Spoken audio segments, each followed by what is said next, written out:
Bonjour à tous, ou plutôt rebonjour. On se retrouve donc pour le JT tactique numéro 11. J'ai pris un petit peu de retard et j'essaie de rattraper un petit peu le temps perdu.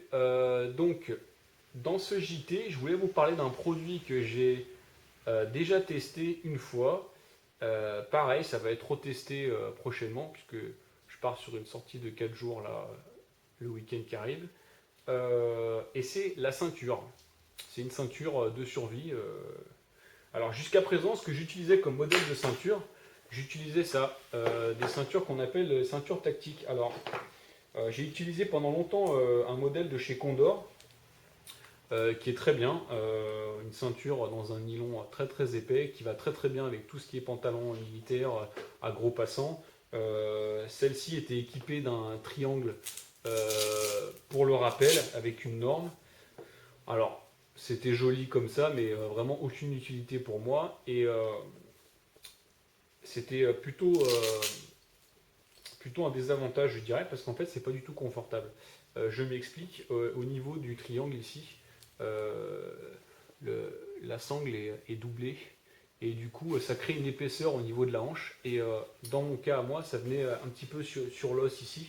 Voilà, si je peux vous donner un conseil, évitez les ceintures avec des triangles un peu trop gros comme ça. Préférez des ceintures avec des sangles un peu plus fines. Alors celles-ci sont très bien parce que elles sont rigides, elles vous permettent de mettre pas mal de choses à la ceinture.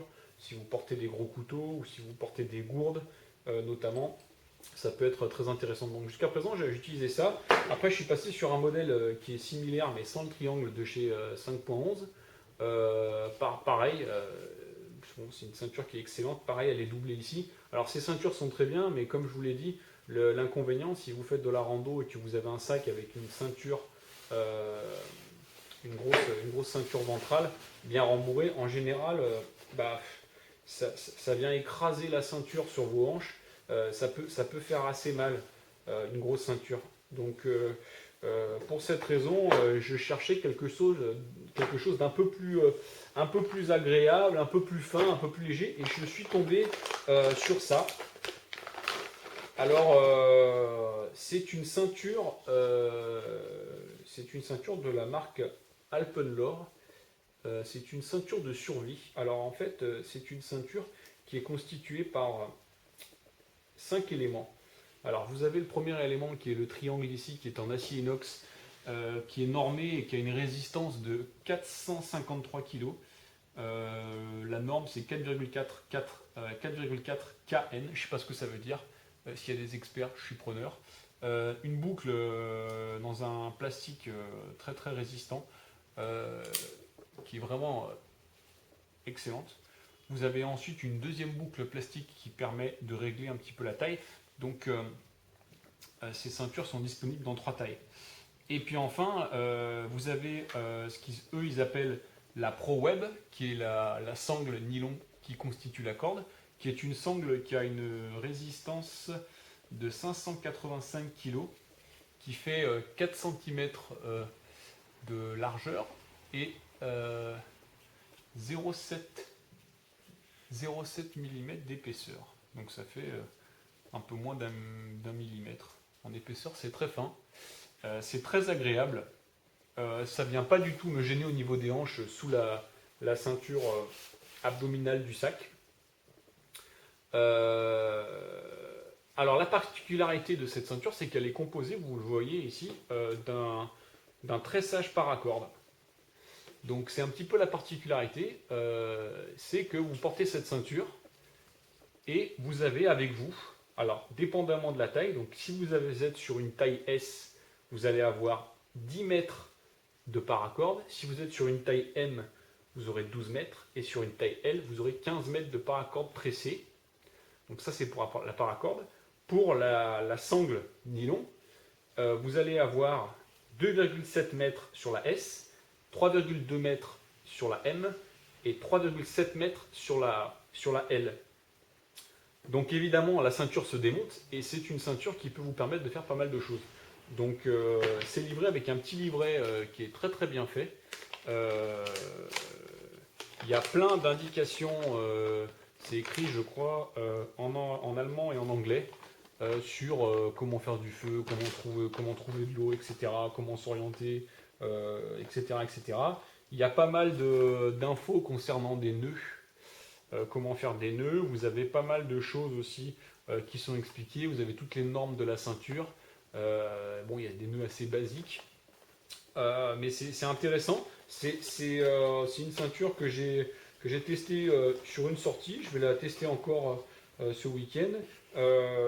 Bon, bah, l'avantage c'est de trimballer. Voilà, vous avez la paracorde qui est tressée dessus. Alors il suffit tout simplement ici, vous voyez, il y a un point, c'est pas un point de colle, c'est la paracorde qui est collée sur le reste. Donc il suffit de couper ici et de défaire la paracorde pour libérer la corde. Alors évidemment, quand la paracorde est enlevée, vous pouvez toujours utiliser la ceinture, mais ça vous fait un stock de paracorde. Donc la dernière petite particularité, et ça je vais le découvrir avec vous en direct, c'est que en fait, à l'intérieur de la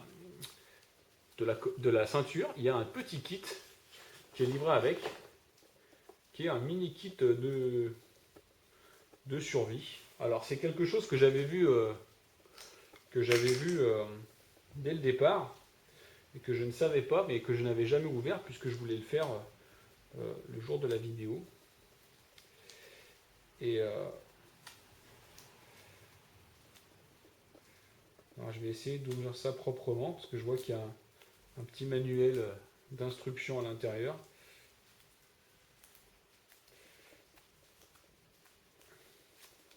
Bon, alors à mon avis, ça c'est plus ça a plus un petit côté gadget qu'autre chose, mais ça peut être intéressant aussi. Alors,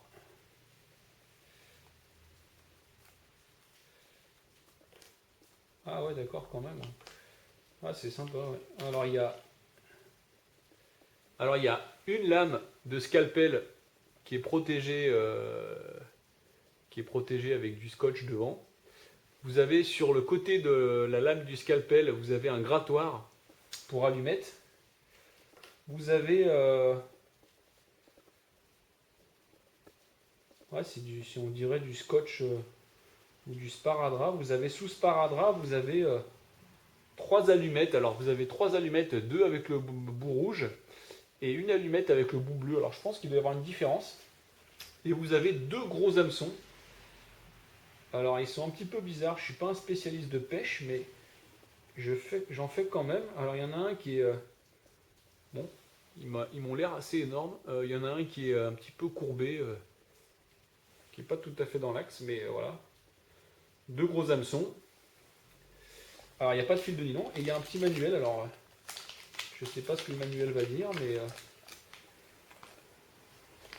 bah, le manuel reprend tout simplement les quelques nœuds qui sont énumérés dans le premier guide. Voilà. C'était la ceinture Alpenlor. Un produit assez intéressant, je trouve. Alors évidemment, je ne l'ai pas dit, mais en fait, quand vous allez sur le site, c'est dispo. C'est dispo sur le site. C'est dispo sur le site Alpenlor. Ils ont une boutique en ligne. Il y a plusieurs choix vous pouvez choisir des tressages bicolores. Vous pouvez choisir de la paracorde jaune, verte, rouge. Enfin, évidemment, il y a tout un choix. Donc moi, je suis parti sur un coloris plutôt discret, mais où il y a toute une gamme de paracordes, de coloris de paracordes. Donc, dispo sur le site Alpenlor. Alors, donc voilà la ceinture.